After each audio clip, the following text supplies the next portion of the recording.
Vamos fazer um experimento de pressão atmosférica.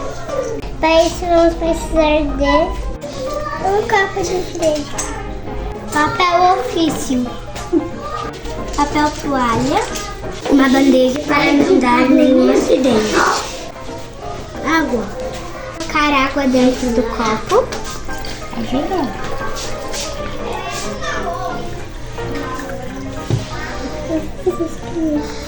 o ar que está em volta de nós é invisível, mas ele é forte. Ele empurra o papel para cima e segura a água no copo.